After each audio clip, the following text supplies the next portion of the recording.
আরে ফারিয়া, তুই এখানে কি করিস? আর ওই ছোট লোকের বাচ্চা, চল তুমি এসব কি করতেছো? ছাড়ো তো ওকে, ছাড়ো ছাড়ো। এমডি সোহেল সরকার, সিআইডি অফিসার।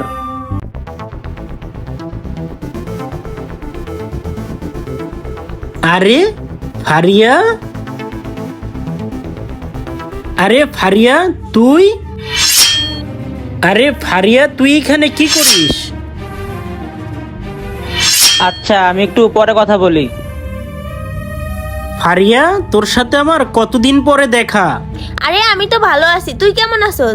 এই তো আমি ভালো আছি। আর তোর শরীরের এই কি অবস্থা বল তো? আরে সবই তো সময়ের ব্যাপার। কিন্তু তুই তো আমাদের স্কুল এন্ড কলেজের টপার ছিলি, আজ কি অবস্থা তোর বল তো? আর কত ভালো একটা স্টুডেন্ট ছিলি, আজ কি না তোর এই অবস্থা? আর এসব লম্বা এক কাহিনী, কিন্তু বলবো তোকে একদিন। আর ওই ছোট লোকের বাচ্চা, আর ওই ছোট লোক, এতক্ষণ আমার বসে দাঁড়ায় কি করতেছিলি? আরে রাসেল, তুমি এসব কি করতেছো? ও তো আমার বন্ধু, আর তুমি ওর সাথে কেন এসব ব্যবহার করতেছো?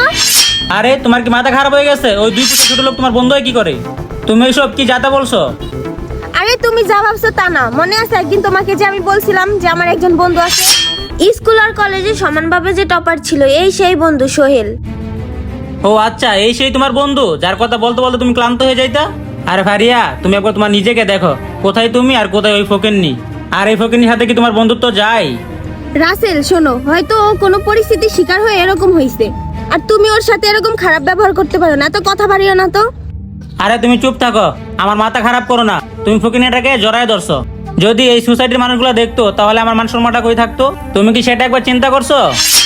আমার কথা না হয় বাদই দিলাম, এই ফকিনিরা যে তোমার জড়ায় ধরছে, তোমার কি মান সম্মান নেই? আর ও তোমাকে জড়ায় ধরলো, তোমাকে একটু লজ্জা লাগলো না? রাসেল, এখানে লজ্জা বা সম্মানের কি আছে? আর শোনো, ও আমার বন্ধু, ওকে কি আমি জড়িয়ে ধরতে পারি না? তাছাড়া আজ ওর পরিস্থিতি খারাপ বলে কি আমি আমার বন্ধুত্ব নষ্ট করে দিব? আমার মনে হচ্ছে তোমার মাথা ঠিক নাই, তুমি একটু চুপ থাকো। আরে এই কি, একটু আগে তো তোমার গলায় একটা সোনার চেন দেখলাম, চেনটা কই গেল? আরে জানি না, একটু আগেই তো ছিল, হয়তো কোথাও পড়ে গেছে। আমার মনে হচ্ছে এই টুকার বাচ্চাই তোমার চেনটা নিচ্ছে। আমি ওদেরকে খুব ভালো করেই চিনি, যখন তোমার জড়ায় ধরছে মনে হয়েছে তখনই চেনটা নিয়ে নিচ্ছে। দাঁড়া, ওকে আমি একটু চেক করে দেখি। না না রাসেল, তুমি ওর সাথে এটা করো না। আর ওই টোকাই, জলদি করে বল আমার বউয়ের গলার চেনটা কোথায়? ভালো ভালো চেনটা বাইর করে দে। স্যার আমি তো জানি না, আর চেনটা তো আমি নিইনি। বুঝছি, তুই এভাবে মানবি না, দাঁড়া আমি দেখাচ্ছি। আরে রাসেল, তুমি এসব কি করতেছো? আরে রাসেল শোনো। আরে ভাই, আপনি এটা কি করছেন? আরে ভাই, ভাই, আরে ভাই আপনি এসব কি করতেছেন? হয়েছে, পেয়েছো তো, এবার শান্তি। আমি তোমাকে আগেই বলেছিলাম যে ওর কাছে কিছু পাবে না, শুধু শুধু তিলকে তাল বানালে। আচ্ছা যাই হোক, চলো এবার। হ্যালো স্যার, একটু দাঁড়াবেন।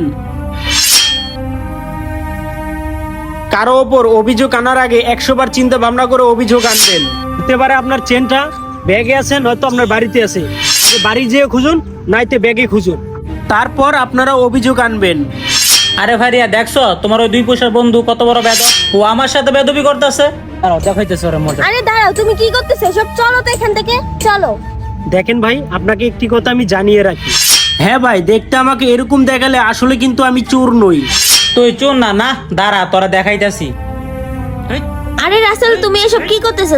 আরে রাসেল, তুমি এসব কি করতেছো? ছাড়ো তো ওকে, ছাড়ো ছাড়ো। দেখো ওকে আর এভাবে মেরো না। তোরে আমি পরে দেখে নিমু, চলো ভারিয়া। রাসেল একটু দাঁড়াও। সরি সোহেল, আমি ওর হয়ে তোমার কাছে ক্ষমা চাচ্ছি। ঠিক আছে রাসেল, তাহলে চলো। আরে রাসেল দাঁড়াও, আমার তো একটা ভুল হয়ে গেছে, আমি একটা ভুল করে ফেলছি। আরে কি হয়েছে তোমার? তুমি আবার কি ভুল করলা? রাসেল, আমার তো মনেই ছিল না।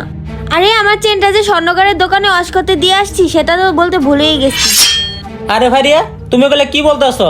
আমি আরো শুধু শুধু ওই ছেলেটাকে মারলাম। কাউকে চোরের অপবাদ দিতে গেলে 10 বার ভাবতে হয়। আমি তোমাকে আগেই বলেছিলাম যে ও চুরি করতে পারে না, আর ওকে আমি ছোটবেলা থেকেই চিনি, বুঝছো? শোনো, ওর পরিস্থিতি যেরকমই হোক না কেন, ও সৎ আর ভালো একটা মানুষ, ঠিক আছে? ও কখনোই চুরি করতে পারে না। ওকে বাবা, সরি, আমার ভুল হয়ে গেছে। চলো ওর কাছে যাই, আমরা মাপ চেয়ে আসি। আচ্ছা চলো। সোহেল শোনো। সরি ভাই, আমি বুঝতে পারিনি, আমার ভুল হয়ে গেছে, আমাকে ক্ষমা করে দিন। শোনো ফারিয়া, হয় চোর হোক যাই কিছু হোক না কেন, ভাই কিন্তু তোমার বন্ধুত্ব হওয়ার যোগ্যতা রাখে না। আর যদি তুমি ওর সাথে বন্ধুত্ব রাখো তাহলে আমাদেরকে খারাপ আর কেউ হবে না। এক মিনিট দাঁড়ান। এমডি সোহেল সরকার, সিআইডি অফিসার। আপনি কি ভেবেছিলেন আমি টোকাই? না না, আসলে আমি টোকাই না, আমি সিআইডি অফিসার। আমি এই ছদ্মবেশ ধরেছি শুধু ক্রিমিনাল ধরার জন্য। আর আপনি কি আজকে আমাকে টোকাই বানিয়ে দিয়েছেন? আরে আমার বন্ধুকে অনেকদিন পরে দেখলাম, তাই একটু কথা বললাম। আর ওকে দেখে ছুটে আসলাম শুধু কথা বলার জন্য, কিন্তু আপনার ওয়াইফকে ব্যাক টাচ করার কোনো ইচ্ছাই ছিল না আমার। আর আপনি তো শুধু শুধু আমাকে মারলেন। আর তোমার হাজবেন্ড মানুষকে শুধু পোশাক দেখে বিবেচনা করে। আর যখন দেখলো আমি একটা ভিখারির ড্রেস পরে আছি, সে তখন আমাকে দেখে উল্টাপাল্টা কথা বলা শুরু করলো। আর আমি যখন বললাম আমি একজন সিআইডি অফিসার, তখন তার মুখটা গোমরা হয়ে গেল। আর ফারিয়া, তোমাকে বলছি, তুমি কেমন মানুষকে বিয়ে করেছো?